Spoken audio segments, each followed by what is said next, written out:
விஜய் பிரச்சாரம் பாதியில் ரத்து, மீண்டும் பெண்களிடம் செயின் பறிப்பு, தோல்வியில் முடிந்திருக்கக்கூடிய சென்னை ரோடு ஷோ, டீலிமிட்டேஷன் விஷயத்தில் சரணடைந்திருக்கக்கூடிய எடப்பாடி, வைரலான மோடியுடைய வீடியோ, மீண்டும் திமுகவிடம் அசிங்கப்பட்டிருக்கக்கூடிய அண்ணாமலை, வெளியாகியிருக்கக்கூடிய வீடியோ ஆதாரம், RSS உடன் தேர்தல் பிரச்சாரம் செய்யும் சீமான், தேர்தல் நேரத்தில் சுயரூபம் அம்பலம், இது மாதிரியான தேர்தல் நேரத்தில் நடக்கக்கூடிய பல்வேறுபட்ட முக்கியமான செய்திகளையும் அதோட வீடியோ ஆதாரங்களை தான் இந்த செய்தியில் பார்க்க போறோம்.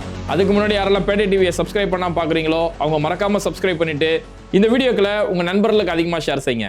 ஓகே, இன்னைக்கு பல ஊடகங்கள்ல ஒரு முக்கியமான செய்தி, விஜய் பாதியில பிரச்சாரத்தை முடிச்சுட்டு போயிட்டாரு, புரட்சவாக்க வரைக்கும் கூட விஜயால போக முடியல, பாதியில பிரச்சாரத்தை ரத்து செஞ்சுட்டு போயிட்டாரு அப்படிங்கறதான் இன்னைக்கு ஒரு வைரலான செய்தியா மாதிரி இருக்கு. ரத்து செஞ்சுட்டு போய் தானே ஆகணும், ஏன்னா பிரச்சாரத்தை ரத்து செய்யலனா அவர் டீலிமிட்டேஷனை பத்தி பேசி ஆகணும், மோடிக்கு எதிராக பேசி ஆகணும். அதனால இன்னைக்கு விஜயோட மீட்டிங்ல பாருங்க, இங்க மற்ற நாள் பிரச்சாரத்துல எல்லாமே திமுக தீய சக்தி, திமுகவுக்கு எனக்கு தான் போட்டி, ஸ்டாலினுக்கும் எனக்கு தான் போட்டின்னு சொல்லி போராடமெல்லாம் உருட்டு வரல, பேப்பரை பார்த்து படிச்சுட்டு இருப்பார்ல. இன்னைக்கு விஜய் பேப்பரை பார்த்து கூட படிக்கல, எந்த ஒரு இடத்துலயுமே விஜய் பிரச்சாரத்துல பேசவே இல்லை, வெறும் வண்டியில ரவுண்ட் அடிச்சு போறதை மட்டுமே விஜய் பிரச்சாரம் செஞ்சிட்டாரு. ஏன்னா எங்கேயாவது பேப்பரை பார்த்து விஜய் படிச்சிருந்தாலும் வேற இடத்துல வேற வழியே இல்லாம டீலிமிட்டேஷனை பத்தி இன்னைக்கு விஜய் பேசி ஆகணும். அதனால பேசி ஆகணுங்கிறதால பிரச்சாரத்தை பாதியில முடிச்சிட்டாரு. கூட்டம் நிறைய வந்துருச்சு அப்படின்னு சொல்லி ஏதேதோ வழி மாறி போயிட்டாங்களா, கூட்டம் நிறைய வரலையா, வழி மாறி போயிட்டாங்களா, அதனால பிரச்சாரத்தை பாதியில விட வேண்டிய கட்டம் வந்துருச்சுன்னு சொல்லி இப்படி ஒரு சாக்கு போக்கு. ஏன் தமிழ்நாடு சூழ்ந்திருக்கக்கூடிய ஒரு ஆபத்தியா? இத்தனை நாளா நம்ம தலைக்கு மேல தொங்கிட்டு இருந்த கத்தி இன்னைக்கு நம்ம கழுத்துக்கு நேரா வந்திருக்குது. நம்ம தமிழ்நாடு ஒட்டுமொத்த உரிமையும் பறிக்க போறான். தமிழ்நாடு முதலமைச்சர் இறங்கி சண்டை செஞ்சுட்டு இருக்காரு. இதெல்லாம் நாங்க சாதாரணமா விட மாட்டோம், எங்களுடைய உரிமையை ஒருபோதும் நாங்க விட மாட்டோம் சொல்லி இந்த அளவுக்கு ஒரு மனுஷனா இந்த அளவுக்கு தமிழ்நாடு முதலமைச்சர் தேர்தல் நேரத்துல சண்டை செஞ்சுட்டு இருக்காரு. நீ கொஞ்சம் வாயை திறந்து பேசுவனா, சினிமாவில் அவ்வளவு பஞ்சு டைலாக் பேசுவ, ஏய் யாரா அரசு, யாரா இங்க அரசு, சொட கூட்டு டைலாக்லாம் பேசுவாரு, பேச சொல்லு. இதுதான் நடிகர்கள் பின்னாடி போகக்கூடாதுன்றது. வெறும் நடிப்பு திறமை, எனக்கு அவரை பிடிக்கும் அப்படிங்கிறது மட்டுமே வாக்களிக்கிறதுக்கான ஒரு தகுதி கிடையாது. அவர் இந்த மக்களுக்காக இந்த மண்ணுக்காக என்ன செஞ்சாரு, ஒரு ஆபத்து நேரத்தில் பேச மாட்டேன், நீலாம் என்ன ஒரு வேட்பாளர், முதல் உனக்கு தலைவனா இருக்க தகுதி இருக்குதா? அதுதான் இன்னைக்கு விஜயோட பிரச்சாரம் நடந்திருக்குது. இன்னைக்கு டி நகர்ல புஷி ஆனந்த் ஆதரித்து விஜய் பிரச்சாரம் செய்வாரு அப்படின்னு அவங்க பெய்டு ப்ரொமோஷன் கொடுப்பாங்க இல்லையா, பணம் கொடுத்து சில சேனல்கள் அவங்களோட விளம்பரத்தை காட்டுவாங்க. அந்த மாதிரி விஜய் பனையூர்ல இருந்து கிளம்புனதுலேருந்து அவர் வர வழியில கிண்டி வழியா அடையாறு வழியா இப்படியே வந்து கடைசியில் டி நகருக்கு வந்து சேர்ந்தாரு. டி நகர்ல வந்து சேர்ந்தோன்னே டி நகர் பஸ் ஸ்டாண்டு கிட்ட வரும்போது புஷி ஆனந்த் இவரை மேடையில் ஏறிக்கிட்டு புஷி ஆனந்த கையை தூக்கி காட்டுறாரு, கழுத்துல இந்த விசில மாட்டிருக்காரு, விசில் எடுத்து தன்னோட சின்ன விசில் தான் அப்படிங்கிறத அங்கே முன்னிலைப்படுத்துறாரு. நானுமே எதிர்பார்த்துட்டு இருந்தேன், இங்கேயாவது டி நகர் பஸ் ஸ்டாண்டு கிட்டேயோ, டி நகர் அந்த கனமாப்பட சுடுகாடு கிட்டேயோ, முத்துரங்கன் சாலையிலையோ ஏதாவது ஒரு இடத்துல விஜய் பேசிடுவாரா அப்படின்னு எதிர்பார்த்தா எங்கேயுமே மனுஷன் பேசல. வந்தாரு அந்த டி நகர்ல இப்போ புதுசா உஸ்மான் ரோட்ல அன்பழகன் மேம்பாலம் கட்டப்பட்டது இல்லையா, அந்த அன்பழகன் மேம்பாலத்தை கீழே ஒரு ரவுண்டு மேலே ஒரு ரவுண்டு, பிரிட்ஜ் நல்லா தான் பார்க்குது அப்படின்னு சொல்லி பார்த்துட்டு அங்கிட்டு போயிட்டாரு. அதுக்கப்புறமா அந்த பக்கம் அன்பழகன் மேம்பாலத்துக்கு அந்த பக்கம் போய் இறங்கி அங்கே விவேக்ஸ் இருக்கும், விவேக்ஸோட சிக்னல் அந்த டர்னிங்ல திரும்பும் போது விஜய் திடீர்னு உள்ள போனாரு. உள்ள போயிட்டா உள்ள போயிட்டாரு, அதுக்குள்ள வெயில் அடிச்சிருச்சான்னு பார்த்தா கொஞ்ச நேரத்தில் வெளில வந்தாரு. வெளில வரும்போது வேற வேட்பாளர் கூட வராரு. அதோட டி நகர் தொகுதி முடிஞ்சிருது, புஷி உள்ள போயிட்டாரு. இதுக்கு அடுத்து வேற ஒரு வேட்பாளர் வந்து அவரு கையை பிடிச்சி பிரச்சாரம் செய்யறாரு. இப்படி எல்லாம் ஒரு ரோடு ஷோ. இங்க விஜய் டி நகருக்கு வராருன்னு தெரிஞ்சோன்னே ஒரு கூட்டம் அவரை சுத்தி ஒரு கூட்டம் ஒன்று வருது. இந்த கூட்டம்லாம் கொஞ்சம் நல்லா யோசிச்சு பாருங்க. இன்னைக்கு திமுகவுக்கோ, விடுதலை சிறுத்தைகள் கட்சிக்கோ, மனிதநேய மக்கள் கட்சிக்கோ, எல்லா கட்சிகளுக்கும் ஒரு இடத்துல பிரச்சாரத்துக்கு ஒரு கூட்டம் வருது இல்லையா, அதெல்லாம் அந்தந்த தொகுதியோட மக்களுடைய கூட்டம். கொஞ்சம் நல்லா யோசிச்சு பாருங்க, நீங்க ஒவ்வொருத்தரும் நல்லா சிந்திச்சு பாருங்க. ஒரு கட்சி தலைவர் வராரு அப்படின்னா அந்த தொகுதியை சேர்ந்த மக்கள் அதை வேடிக்கை பார்க்கறதுக்காக, அந்த பிரச்சாரத்தை பார்க்கறதுக்காக வராங்க. ஆனா விஜயோட பிரச்சாரத்துக்கு வந்த கூட்டம் எல்லாம் அந்த தொகுதியை சேர்ந்த மக்களுடைய கூட்டம் இல்ல, எல்லாம் விடலை பசங்க தான் அதுல இருக்கிறானுங்க. அதுல வரக்கூடிய 50% பேருக்கு அதுல வாக்கே இருக்காது. ஏன்னா அவனுக்கு 15 வயசு 16 வயசு தான் ஆகுது. அதுல 50% பேருக்கு ஓட்டே இருக்காது. எல்லாம் வெவ்வேறு இடங்கள்ல இருந்து வரான். இப்ப இன்னைக்கு விஜய் டி நகர் வரும்போது நல்லா நோட் பண்ண முடிஞ்சது. விஜய் டி நகர் வரானோன்னா பக்கத்துல சைதாப்பேட்டையில இருந்து, கிண்டில இருந்து, வேளச்சேரியில இருந்து, கோடம்பாக்கம், நுங்கம்பாக்கம், வடபழனி, இப்படி பல ஏரியாக்கள்ல இருந்து விஜயை பார்க்கறதுக்கு தான் ஒரு கூட்டம்.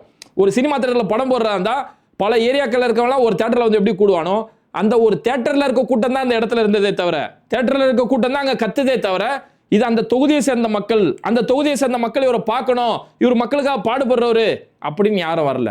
புரிதல் இல்லாத ஒரு சினிமா பார்த்து வளர்ந்த ஒரு பலவீனமான கூட்டம், அந்த கூட்டம் தான் அவர் பின்னாடி போயிட்டு இருக்குது. அதனாலதான் விஜய் அவரு அந்த கூட்டம் மட்டும் பலவீனமான கூட்டம் இல்ல, இவரே ஒரு பலவீனமான மனநிலை உள்ள ஒரு மனிதர் தான். அதனால தான் இவ்வளோ ஆபத்தான ஒரு பிரச்சனை டீலிமிட்டேஷன், அதை பற்றி அந்த இடத்துல எந்த ஒரு இடத்துலையுமே வாயை திறந்து பேசலை. தன்னை நம்பி ஒரு பின்னாடி ஒரு கூட்டம் எப்போ ஒழுங்கா போங்க முறையாக போங்க அந்த வழிநடத்தலும் இல்லை. அந்த வழிநடத்தல் இல்லாததால தான் செயின் பறிப்பு ஏற்படுது. இப்போ நேத்தா திருப்பூரில் போய் விஜய் போய் பிரச்சாரம் பண்ணார். அங்கேயுமே அங்கிட்டு இங்கிட்டு ஒரு 2 ரவுண்டு அடிச்சு வந்தார். அந்த ரவுண்ட் அடிக்கும் போது அங்கே ஒரு பெண்கிட்ட செயின் பறிக்கப்பட்டது. ஏன்னா இந்த கூட்டத்துக்கு ஒழுக்கமோ நாகரிகமோ ஒரு பகுத்தறிவு சிந்தனையோ எதுவுமே கிடையாது. கூட்டம் அடிச்சு பிடிச்சி மேலே ஏறி கீழே ஏறிட்டு வராங்க. பெண்கள் கத்துதுங்க, நசுக்காதீங்க அண்ணா, நசுக்காதீங்கன்னா கொஞ்சம் மூச்சு விட இடம் விடுங்கண்ணா அப்படின்னு சொல்லுது. எல்லாத்தையும் உடச்சி புடைச்சிக்கிட்டு உள்ளே போகிறாங்க.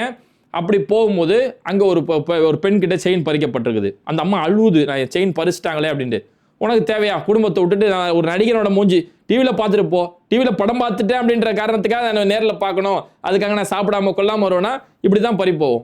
ஒரு அம்மாவோட செயின் பறி போச்சு. இன்னைக்கு டி நகர்லேயே ஒரு அம்மாவோட செயின் பறி போயிட்டு இருக்குது. அப்போ இந்த கூட்டம் எங்கேயுமே ஒரு ஒழுக்கமோ நாகரிகமோ ஒரு பண்போ எதுவுமே இல்லாதால செயின் பறிப்பு அளவுக்கு அங்கே போகுது. யாருமே நம்ம கேட்கறத யாரும் இல்லை. நம்ம மரத்தில் ஏறுவோம், பேனர் கட் அவுட்டில் ஏறுவோம் அப்படிங்கிறதால இங்கே செயின் பறிக்கக்கூடிய சம்பவங்கள் தொடர்ந்து இங்கே நடந்துகிட்டு இருக்குது. இதெல்லாம் பார்க்க பத்திரிகையாளர்கள் புஷி ஆனந்துகிட்டே இன்னைக்கு கேட்க ஆரம்பிச்சிட்டாங்க டி நகரில். சார் இந்த மாதிரி விஜய் வராரு, அவர் வராரு, திடீர்னு பிரச்சாரம் பண்ணிட்டே இருக்காரு, பிரச்சாரம் பாதியில் ரத்துன்னு போயிடுறாரு. ஒரு நாள் பிரச்சாரத்துக்கு இருந்தால் 2 நாள் லீவ் விட்டுறாரு. திடீர்னு பிரச்சாரம்லாம் ரத்து செஞ்சுட்டு இருக்கீங்களா, என்னதான் கதை அப்படின்னு கேட்கும்போது ஏன்னா பத்திரிகையாளர்கள் ஆச்சரியம். தொடர்ந்து எல்லா தலைவர்களும் பார்க்குறாங்க. ஒவ்வொரு தலைவர்களும் வெயிலில் காலையில் வாக்கிங் போகும்போது எல்லா இடங்களையும் பிரச்சாரம் பண்ணும்போது விஜயோடைய பிரச்சாரம் நீங்கள் நல்லா நோட் பண்ணி பாருங்க. சாயந்தரம் 6 மணிக்கு மேலே ஒரு நாள் கூட விஜய் இன்னைக்கு பிரச்சாரம் பண்ண கிடையாது. இன்னைக்கு புதிய தலைமுறையில் ஒரு செய்தியை போட்டாங்க. பிரச்சாரம் ஆரம்பித்த நாள் முதல் இன்று வரை விஜய் மாலை 6 மணிக்கு மேல் பிரச்சாரம் செய்ததே கிடையாது அப்படின்னு புதிய தலைமுறை தலைப்பு போட்டு இன்னைக்கு செய்தி வச்சிட்டாங்க. ஒரு படத்துல வடிவேல் ஆட்டோ ஓட்டிட்டு இருப்பாரு. காலையில முழுக்க நல்ல பக்தியோட போயிட்டு காலையில அம்மா அப்பா காலையில் தொட்டு கொண்டு முடிச்சுட்டு ஆட்டோ ஓட்டிக்கிட்டே இருப்பாரு. போயிட்டே இருக்கும்போது சார் மணி ஆகுது அப்படிம்பாரு. 6 மணி நேராக போய் ஆட்டோ போய் நிறுத்திடுவாரு.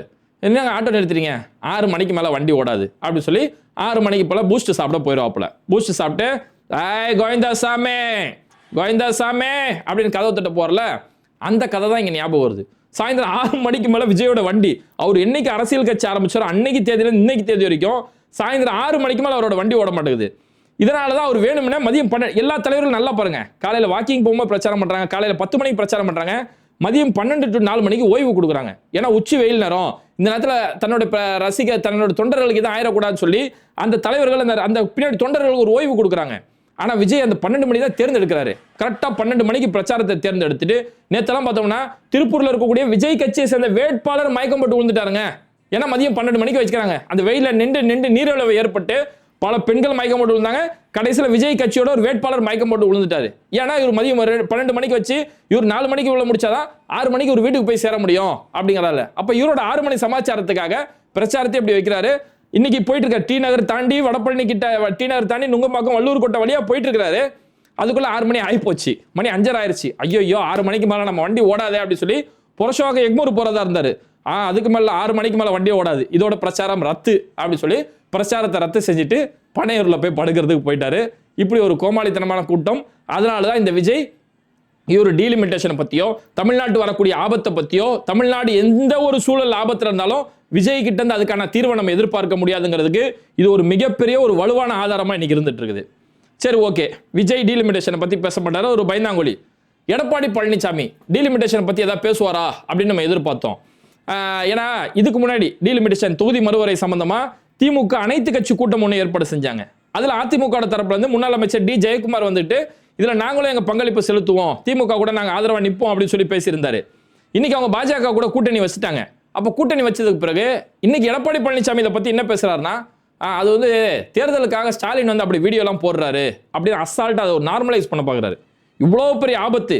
இன்னைக்கு தொகுதி மறுவர் என்ற பேர்ல தொகுதி அதிகமாக்கி, வட மாநிலங்களோட தொகுதிகள் அதிகமாக்கி, இனி தமிழ்நாடோ ஆந்திராவோ கேரளாவோ எந்த மாநிலங்களோட தயவங்களுக்கு தேவையில்ல.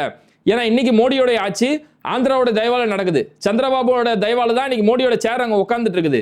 அப்ப இனி எங்களுக்கு தென் மாநிலங்களோட உதவியே தேவையில்ல. உத்தரப்பிரதேசல சீட்டை ஏத்தி ஊத்துரு, பீகார்ல சீட்டை ஏத்தி முடிச்சிட்டோம்னா இனி பாஜக வட மாநிலங்கள் மட்டும் ஓட்டு போட்டாலும் நம்ம பிரதமரை தேர்ந்தெடுத்துட்டு போயிடலாம் அப்படிங்கிறதுக்காக ஒரு ஆபத்தான ஒரு விஷயம். ஏன்னா இன்னைக்கு நம்ம 543 எம்பிகள் இருக்கும்போது நாடாளுமன்றத்தில் ஒரு விஷயத்தை விவாதிக்க முடியல, நேரம் பத்த மாட்டேங்குது. இப்ப 840 850 எம்பிகள் வந்துட்டா எந்த விஷயத்தை விவாதிக்க முடியும்?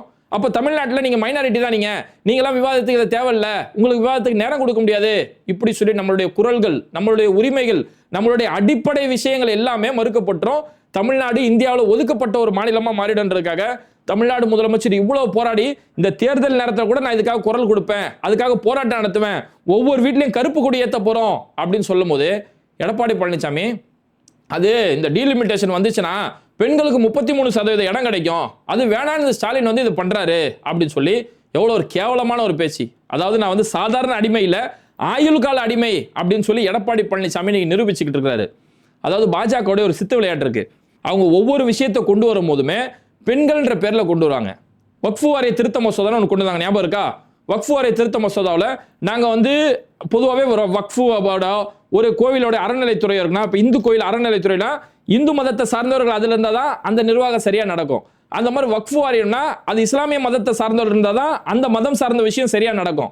இதில் இன்னொரு மதத்தை சேர்ந்தவங்களை உள்ள சேர்த்தா, ஒரு கோயிலோட விஷயத்தில் ஒரு முஸ்லீமை உள்ள சேர்த்தா, ஒரு பள்ளிவாசல் விஷயத்தில் ஒரு இந்து உள்ள சேர்த்தா அது நிர்வாக குறைபாடு ஏற்படும், நிர்வாக குழப்பங்கள் ஏற்படும்ன்றது எல்லாருக்குமே தெரிஞ்ச ஒரு விஷயம். ஆனால் பாஜக என்ன செஞ்சாங்க, நாங்கள் பெண்களுக்கு உரிமை கொடுக்குறோம், அதனால வக்ஃபு வாரிய திருத்த மசோதான்னு ஒன்று கொண்டு வரேன்னு சொல்லி ஒன்று கொண்டு வந்தாங்க. ஆனால் ஆல்ரெடி வக்ஃபு வாரியத்தில் பெண்கள் ஆல்ரெடி மெம்பராகவே இருக்கிறாங்க. ஆனால் பாஜக அந்த பெண்கள் பேரை காட்டி ஏமாத்துவாங்க இல்லையா, அந்த மாதிரி நாங்கள் தொகுதிகளோட எண்ணிக்கையை அதிகமாக்கி பெண்களுக்கு 33% இடஒதுக்கீடு நாங்கள் தரப்போறோம் அப்படின்னு சொல்லி ஒரு திரும்ப திரும்ப ஏமாற்றக்கூடிய ஒரு வேலையை பேசுறாங்க. அந்த எழுதி கொடுத்த அந்த ஸ்கிரிப்டை இன்னைக்கு எடப்பாடி பழனிசாமி கொஞ்சம் கூட கூச்ச நாச்சமே இல்லாம வேளாண் மசோதான்னு பாஜக கொண்டு வரும்போது, வேளாண் மசோதா அப்படி ஒன்றும் தப்பு இல்லையே, நானே ஒரு விவசாயி தான், நான் ஆதரிக்கிறேன் அப்படின்னு சொல்லி இதே எடப்பாடி பழனிசாமி ஆதரிச்சாரு. கடைசியில் பாஜக அந்த வேளாண் மசோதா வாபஸ் வாங்கிட்டு போனாங்க. நீட்டு மசோதாவை கொண்டு வரக்கூடிய நேரத்தில் நீட்டு எக்ஸாமை கொண்டு வரும்போது இதே அதிமுக தான் அதை கையெழுத்து போட்டு அந்த எக்ஸாமுக்கான அனுமதியை கொடுத்திருந்தாங்க. உதய மின் திட்டம் கொண்டு வரும்போது அதுக்கு கொஞ்சம் கூட பாரபட்சமே பார்க்காம கையெழுத்து போட்டது இதே அதிமுக.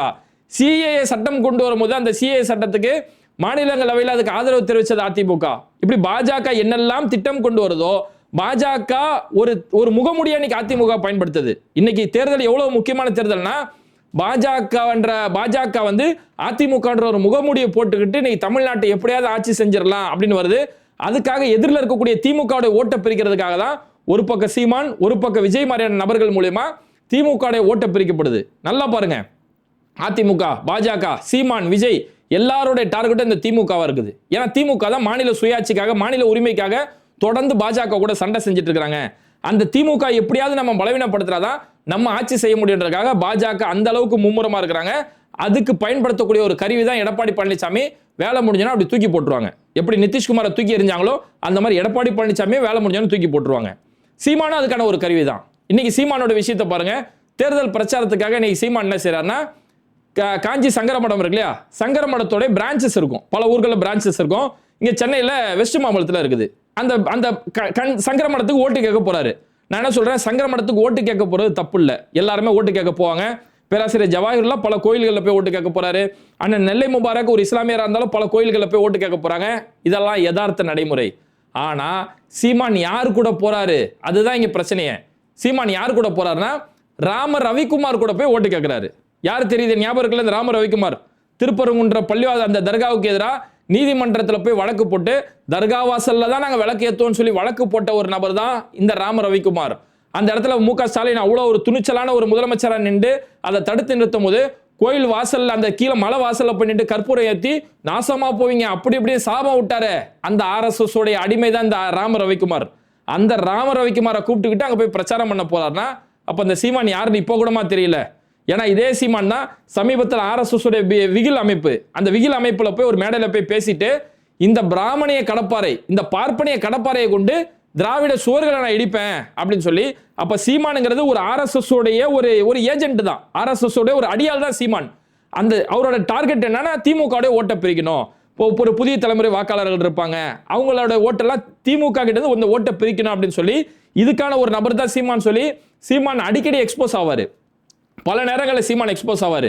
சமீபத்தில் ரஜினிகாந்த் போய் சந்திச்சு வந்தாரு. ரஜினிகாந்த் போய் சந்திக்கிறது தப்புன்னு சொல்ல வரல, ரஜினிகாந்த் மிகச்சிறந்த மனிதர். ஆனா சீமான் ரஜினிகாந்த் யார் கூட போய் சந்திச்சார்னா ரவீந்திர துரைசாமி, RSS உடைய புகழ் பாடக்கூடிய, மோடியுடைய புகழ் பாடக்கூடிய ரவீந்திர துரைசாமி கூட போய் ரஜினிகாந்த் போய் சந்திக்கிறாரு. சந்திச்சு வந்து சீமான் என்ன சொன்னாரு, சங்கின்றது ஒரு கெட்ட வார்த்தைலாம் இல்லைங்க, சங்கினா நண்பன் அர்த்தம் அப்படின்னு சொல்லி பேசினாரு. அங்க சீமான் எக்ஸ்போஸ் ஆனாரு.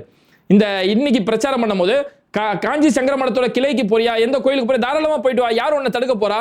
ஆனா ராம ரவிக்குமார் கூட தான் போய் பிரச்சாரம் பண்ணுவேன் அப்படிங்கும் போதுதான் சீமான் RSS அடிமை தான், RSS அடியால் தான் அப்படிங்கிறது தொடர்ந்து அம்பலமாகுது.